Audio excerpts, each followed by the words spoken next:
Let me ask you something that most people never say out loud. Have you ever looked around at a group of friends laughing together and suddenly realized that you don't really have anyone to call? Not in a dramatic way, not in a tragic way, just quietly, almost matter of fact, like the world kept forming circles and somehow you ended up outside of all of them. It's a strange feeling, isn't it? Not painful like a wound, but more like a space where connection should be. A space you carry with you everywhere. And here's the part almost nobody admits. People who have few or no friends aren't broken. They're not defective. They're not failing at life. They're simply carrying a different kind of psychology. One shaped by experiences, expectations, and internal landscapes that most of society never stops long enough to understand. But once you see the truth behind this, behind why some people live on the quiet edges of social life, it changes everything. Because there's a reason the world feels loud to some people, while others move through it with a kind of quiet distance. And the reasons are far more human, far more relatable, and far more universal than anyone wants to admit. So let's open a door and step into a way of understanding people who walk alone, including you, if any part of this hits home. Because the psychology of having few or no friends is not a flaw, it's a story. And like all stories, it begins with something deeper than it appears.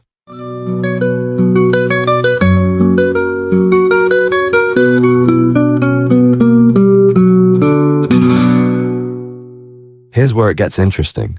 Most people think the root cause is shyness, or introversion, or anxiety. But that's only the surface. When you dig deeper, really deeper, psychologists find something far more profound. People who have few or no close friends often developed an early habit of self-reliance, not because they wanted to, but because they needed to. There are people who learned, early in life, that depending on others was unpredictable. Maybe the adults around them were busy, or inconsistent, or emotionally unavailable in subtle ways. Nothing extreme, just enough that the child learned, I'll handle things myself. And that early lesson becomes a lifelong script. So later in life, they don't chase friendships. They don't force themselves into social scenes. They don't build those big, loud, sprawling circles everyone talks about. Not because they don't want connection, but because they learn to adapt without it. And adaptation is a powerful habit. But here's the loop that most people miss. Even when someone grows into an adult who longs for deep, meaningful relationships, their brain is still running an old program from childhood. A program that says, don't rely too much. Don't reach too far. Don't expect others to stay.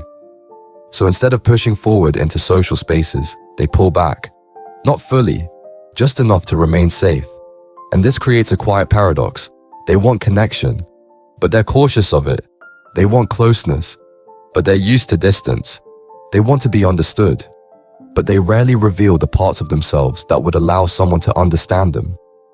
And the world reads this distance as aloofness, or disinterest, or preferring to be alone. But the truth is softer than that, more nuanced, more human.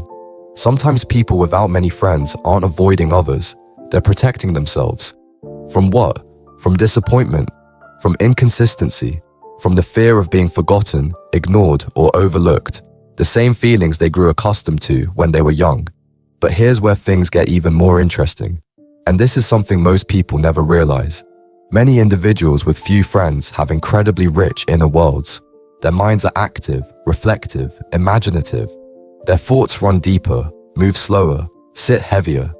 They observe before they speak. They analyze before they open up. They think before they trust. Psychologists call this high internal processing. It means their brains prefer reflection over reaction. And because of that, social interactions, which move quickly, shift rapidly, and often stay on the surface, can feel draining or even meaningless. So they drift towards solitude, not because they dislike people, but because their inner world feels more familiar than the unpredictable energy of large groups. This doesn't mean they're antisocial. Many are incredibly warm, loyal, thoughtful, and emotionally intelligent, but their social energy flows in a different pattern. It's slower, more intentional, more selective, and that selectiveness is often misunderstood. For example, someone with few friends might take longer to bond with people, not because they're cold, but because their trust builds in layers, quiet layers, invisible layers. Layers formed by memory, reflection, and instinct. They don't open the door to just anyone, and even when they do, they don't fling it open. They open it slowly, one moment at a time. There's a saying in psychology: some people connect like sparks, others connect like roots. People with few friends are the roots.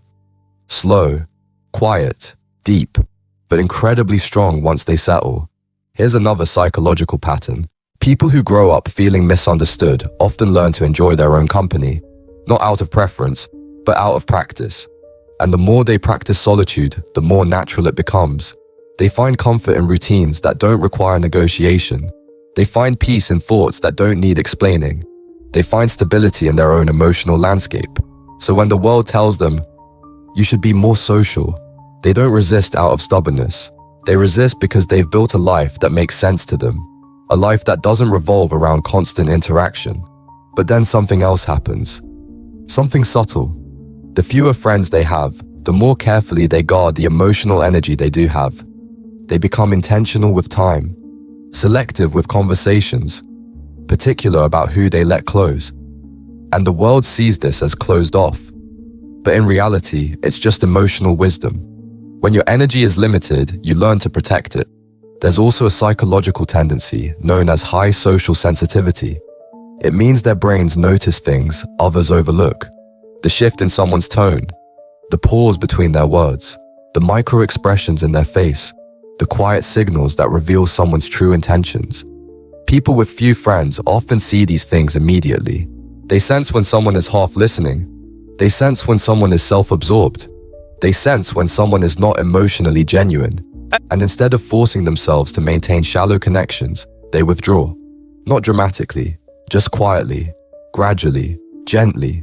They'd rather have one sincere conversation with one real person than 20 conversations that float on the surface. Now here's the twist, and this is important. Most people with few friends are not lonely all the time. Their solitude is rarely empty. It's full of thought, full of creativity, full of introspection. But every now and then, maybe late at night, or during a quiet morning, or while scrolling through photos of people laughing together, they feel a subtle ache, a small whisper of longing, a gentle reminder that humans are wired for connection, even the quiet ones. And that moment, that tiny silent ache, is one of the most misunderstood experiences in psychology, because people assume loneliness is constant. But for many individuals with few friends, loneliness is intermittent.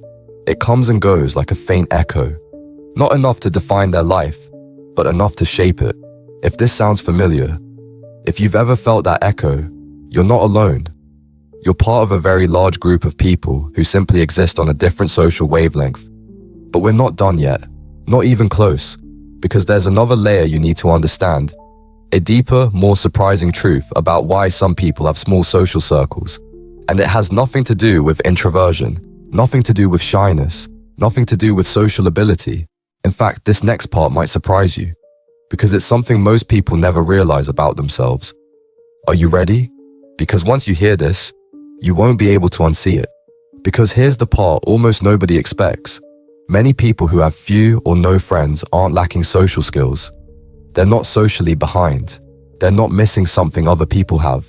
They're actually operating with a different kind of intelligence, something psychologists sometimes describe as high self-awareness combined with high social observation.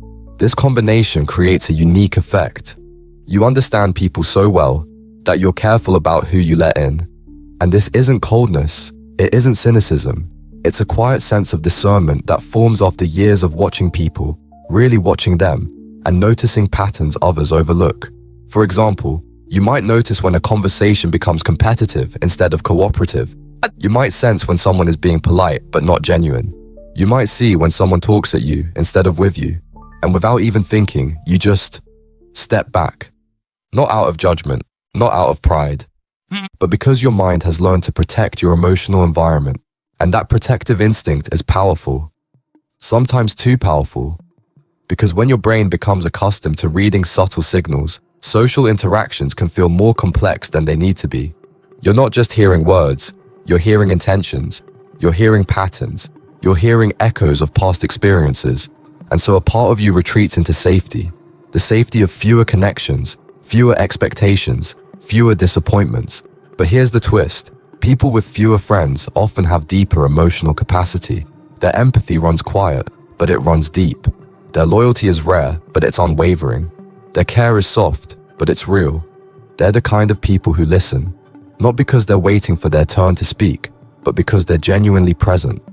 They're the kind of people who remember small details, not for social points, but because they actually feel them. They're the kind of people who show up quietly, not with grand gestures, but with steady presence. And ironically, this depth is often why they end up with fewer connections, because depth requires time, it requires safety, it requires mutual effort, and in a world that moves quickly, it's easy to feel out of rhythm with the speed of social culture. So they stand back. They choose slow connections instead of fast ones. They choose quality instead of quantity. They choose meaning instead of noise. But society doesn't always understand this. The world often measures friendship by numbers, not depth, and people who form only a few connections can feel invisible in that system. Yet invisibility is not emptiness. It's simply a different way of existing. Now let's explore another layer. Amavrin Sontopor. One of the most fascinating psychological patterns in people with few friends, they often carry a subtle fear of being misunderstood. Not a fear of being disliked, not a fear of being judged, just a fear of being misunderstood. Because being misunderstood feels like being seen through blurry glass. Your intentions don't land, your emotions don't translate, your personality is misread. And instead of correcting it repeatedly, again and again, many people simply choose distance. Not because they don't want to be understood, but because the effort required to explain themselves, to help people get them, feels exhausting. So they stick to themselves. They become their own safe place. But here's the beautiful part. That same sensitivity that makes them cautious also makes them perceptive. They notice the quiet kindness in others. They sense sincerity before it's spoken. They appreciate conversations that peel back the superficial layers. This is why people with few friends often build the strongest friendships, the kind that last, the kind that feels solid even in silence, the kind built on mutual understanding rather than convenience. But let's go even deeper into the psychology. Another reason some people end up with very small social circles is something psychologists call inconsistent reward experiences. This means that throughout their life, not just in childhood, their attempts at forming friendships have led to unpredictable results. Sometimes people responded warmly, sometimes people drifted away, sometimes friendships ended without explanation, sometimes people who seemed trustworthy turned out not to be. And when someone experiences too many inconsistent outcomes, the brain adjusts by reducing expectations, not in a defeated way, just in a realistic way. It begins to say, let's not invest too quickly, let's not attach too easily, let's not confuse kindness with commitment. This creates a calm, self-contained psychology, someone who moves through the world not expecting to fit everywhere, but also not needing to. And that's where the inner strength begins to grow. Because here's the truth no one talks about. People with few friends often grow incredibly comfortable with themselves. They develop an inner life that others can't always see, full of reflection, imagination, insight, and emotional nuance. Their minds become places they actually enjoy exploring. But this comes with an interesting side effect.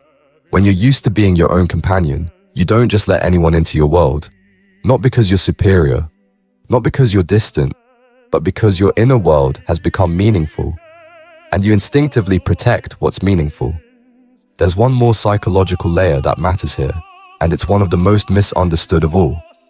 People with few friends often experience something called identity independence. This means their sense of self doesn't rely heavily on social mirrors. They don't need constant validation. They don't build their personality around group acceptance. They don't feel pressured to follow trends or social expectations. Their identity comes from within, from experience, thought, and internal clarity. But independence can be misread. People might assume you're uninterested, or detached, or unapproachable, when in reality, you're simply grounded in yourself. And people who are grounded in themselves move differently. They don't chase connections. They don't cling to them. They don't force them. They simply allow them to form naturally, or not at all. And this makes them rare. Not lonely by definition, just rare. But here's where something shifts, something powerful, something emotional. Because even if someone has built a peaceful life with few connections, there is often a quiet moment that appears unexpectedly. Maybe on a birthday, maybe during a holiday, maybe while watching others share effortless friendship, maybe during a long evening when the mind feels a little heavier. And in that moment, something inside whispers, it would be nice to be known. Not superficially, not casually, but truly known. And that desire, soft, fragile, human, is one of the most universal feelings in existence. Because even the strongest, most independent people are wired for connection. Not constant connection, not loud connection, just meaningful connection. And here is the hopeful part.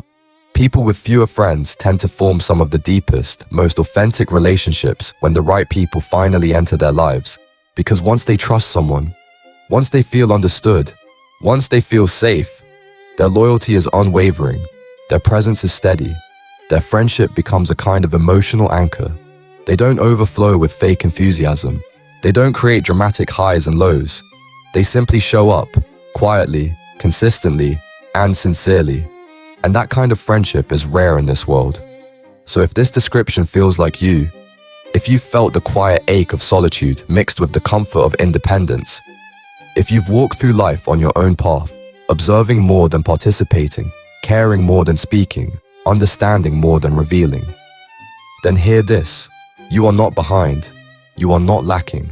You are not less social in a way that makes you incomplete. You are simply built differently. Your mind moves at a deeper frequency.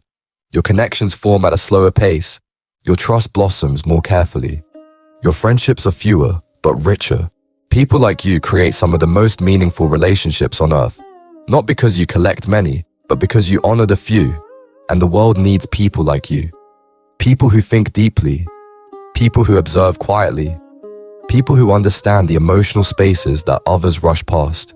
People who value sincerity over noise. You don't need a crowd to belong. You don't need a large friend group to be worthy. Your path is not smaller. It's simply quieter.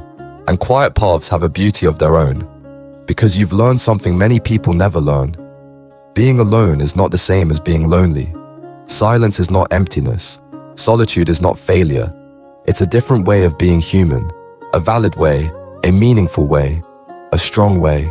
And when the right people come, and they will, your depth will not be a barrier. It will be a gift, a rare one.